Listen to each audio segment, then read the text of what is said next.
So I'm going to talk about why I think that Christ is the master teacher. So when I think of Jesus Christ, I think of how he was such a loving and kind and caring person. And an example of this is in John 6, when Jesus Christ fed 5,000 starving people using only 5 loaves of bread and 2 fish. And I think that just shows how compassionate and caring he was for those people.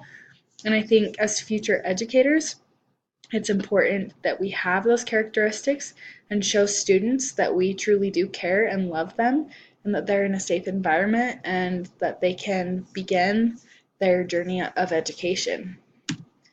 Another thing I love about Jesus Christ is that he views everyone as children of God, and he wants all of his children to have the same learning opportunities.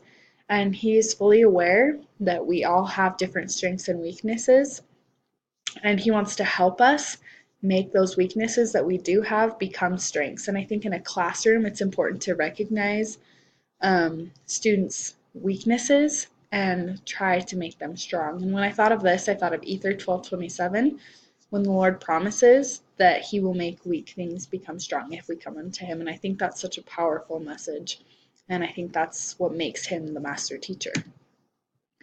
Another thing I love about Jesus Christ is that he used different methods of teaching, whether that be through parables or through trials or through teaching groups of people and sharing a message. I think that this is important because in a classroom, everybody learns differently. And for me specifically, I may learn differently than the person next to me because there's visual learning, there's hands-on learning, there's different forms of learning that can reach different people in different ways. And I think it's important that we accommodate and recognize that as future teachers. Another thing about Jesus Christ that I think makes him the master teacher is that he not only taught, but he taught by example. When I thought of this, I thought of when Christ was put on the earth. He was told to fulfill certain tasks to complete this plan of salvation.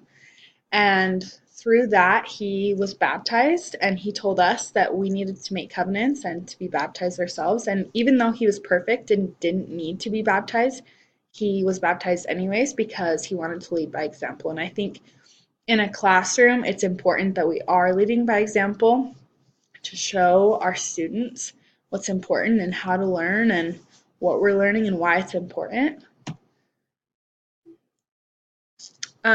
One of the last things I'm going to talk about is how Christ is always going to be there if we need him.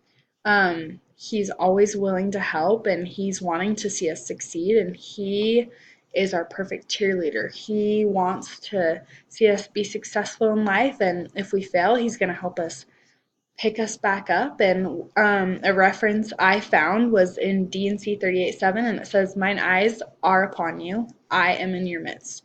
And I think as a teacher, there's nothing more comforting to know that your students know that they can come to you in time of concern or struggle. And I think that's really important. And I think that is honestly what makes Christ the master teacher. Thank you.